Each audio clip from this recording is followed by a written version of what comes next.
Tinky Winky, Tinky Winky, Dipsy, Dipsy, Lala, Asep, Teletubbies, say hello!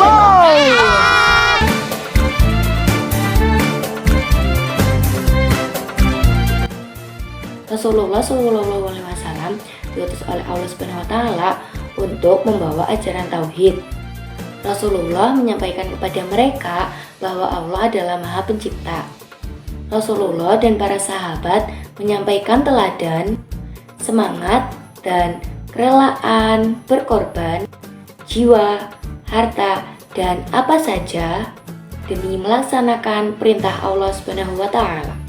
Masa kecil Rasulullah SAW hidup di masa sering terjadi pertempuran antara kabilah dan suku. Kebiasaan pertempuran tersebut menjadi tugas bagi Rasulullah SAW untuk mendamaikan, bahkan setelah kenabian beliau sering terlibat dalam pertempuran untuk menegakkan syariat Islam.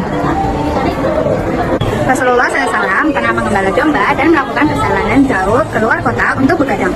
Beliau mengembala domba pada usia 8-12 tahun. Saat usia Nabi Muhammad SAW hampir 40 tahun, sering berkhawat atau menyendiri di suatu tempat yang jauh dari keramaian. Tepatnya di Gua Hira. Di dalam gua, beliau menenangkan pikiran dengan cara mengasingkan diri dan mencari kebenaran hakiki dengan beribadah menurut agama Nabi Ibrahim alaihissalam. Dakwah secara sembunyi-sembunyi adalah wahyu pertama yang turun di Gua Hira, menunjukkan bahwa Nabi Muhammad SAW telah resmi diangkat oleh Allah SWT sebagai seorang Nabi dan Rasul. Akan tetapi, peristiwa dan pengalaman pertama tersebut membuat beliau gemetar. Setiba di rumah, Rasulullah SAW meminta Khadijah untuk menyelimuti dan juga menceritakan kejadian dahsyat tersebut. Setelah Rasulullah SAW menerima wahyu pertama, terjadi kesenggangan wahyu selama beberapa hari. Beliau diam dan termenung gelisah.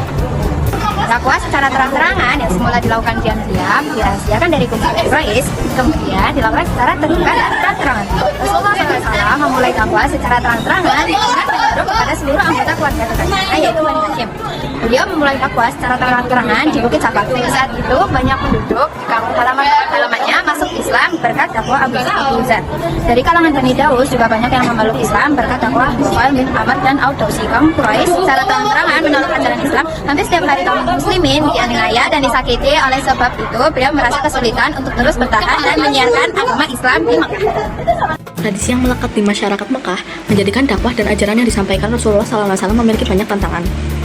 Segala cara dilakukan oleh golongan yang membenci Rasulullah SAW agar dakwah yang disampaikan oleh Rasulullah SAW dapat terhenti. Agar dakwah Rasulullah SAW tetap berlanjut, Rasulullah SAW memerintahkan untuk hijrah. Nah, di sini ada beberapa peristiwa penting dalam dakwah Rasulullah SAW di Mekah. Yang pertama yaitu ada hijrah ke Habasyah. Kaum Quraisy tidak ada henti-hentinya mengganggu, bahkan menyakiti umat Nabi Muhammad SAW, sehingga mereka menjadi sangat menderita. Karena penderitaan itulah Nabi Muhammad SAW memerintahkan para sahabatnya untuk hijrah ke Habasyah demi menyelamatkan agama mereka di sisi Raja Najasyi. Meskipun saat itu Raja Najasyi belum memeluk agama Islam, yang saat itu masih beragama Nasrani, Rasulullah SAW tahu bahwasannya Raja Najasyi merupakan raja yang adil dan tidak pernah berbuat aniaya. Para kaum muslimin akan aman di sana. Peristiwa ini terjadi dalam tahun kelima dalam masa kenabian. Hijrah ke Habasyah dilakukan oleh umat muslim dalam 2 gelombang. Dalam gelombang pertama, terdapat 12 orang laki-laki dan 4 perempuan. Selanjutnya, ada rombongan kedua yang berisi 83 orang laki-laki dan 18 orang perempuan. Antara mereka, terdapat Utsman bin Affan beserta istrinya, kemudian ada Ruqayyah binti Rasulullah SAW, kemudian dilanjutkan oleh Ja'far bin Abu Thalib sebagai pemimpin rombongan.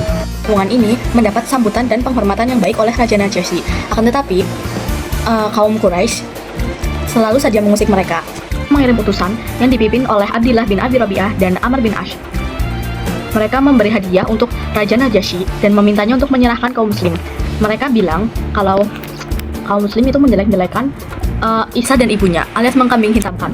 Namun, permintaan dari Quraisy pun tidak langsung dikabulkan oleh Raja Najasyi. Oleh karena itu, Raja Najasyi memanggil Ja'far dan rombongannya untuk segera ke istana. Najasyi pun menanyakan hal tersebut kepada kaum muslimin. Di hadapan raja dan para penasihat agamanya, Ja'far menjelaskan maksud tujuan rombongan datang ke Habasyah. Dia pun mengatakan dengan tegas bahwa ia dan rombongannya bukanlah budak yang lari atau bahkan pembunuh bayaran. Mereka lari dari Mekah untuk menyelamatkan diri dari penyiksaan kaum Quraisy. Kaum Quraisy menganggap mereka layak karena telah menyembah Tuhan Yang Maha Esa dan tidak mau menyembah berhala.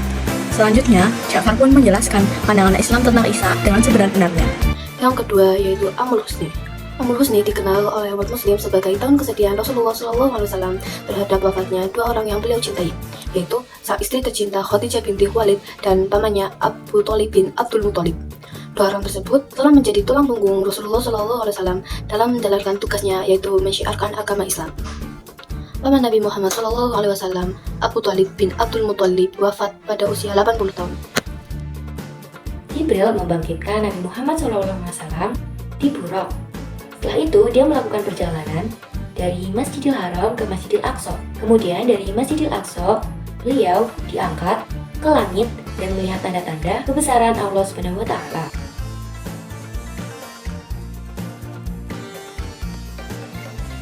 Asal-usul masyarakat Yasrib yang memeluk Islam adalah 6 Bani Khazraj dari Yasrib yang bertemu Nabi Muhammad SAW ketika dia berada di Bukit Aqobah sekitar Mekah pada musim haji tahun 11 Hijriah.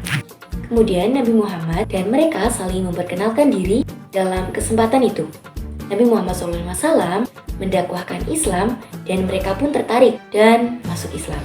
Yang ketiga ada hijrah ke Taif. Setelah Abu Thalib dan Khadijah wafat, puncak dari sikap permusuhan kaum Quraisy semakin keras. Dalam kondisi ini, Nabi Muhammad SAW timbul keinginan untuk berlindung ke kota Taif, karena di kota Taif itu mempunyai hawa yang sejuk dan penduduknya ramah terhadap tamu yang datang. Selama 10 hari tinggal di kota Taif, Nabi Muhammad SAW menyampaikan seruan ke Taif. Namun, penduduk kota Taif banyak yang menolak beliau dengan perlakuan buruk. Penduduk Taif mengusir dan melempari batu kepada beliau sehingga kedua tumitnya berdarah. Akhirnya, penduduk Taif mengusir dan melempari beliau dengan menggunakan batu sehingga kedua tumitnya berdarah. Akhirnya, beliau kembali melalui jalan semula untuk kembali ke Mekah dengan keadaan susah dan sedih. Adapun ada Baiat Aqobah Tsani. Tahun 622 Masehi, tahun ke-13 kemudian, sebanyak 75 penduduk Madinah pergi haji ke Mekah dan memohon agar Nabi Muhammad SAW bersedia memberi ajaran agama untuk orang-orang di Yasrib. Dalam perjanjian ini, Rasulullah SAW ditemani oleh Abbas, paman beliau yang belum masuk Islam. Adapun isi perjanjian tersebut adalah sebagai berikut. Yang pertama, kami akan taat dan setia kepada Rasulullah SAW baik dalam keadaan senang maupun sibuk.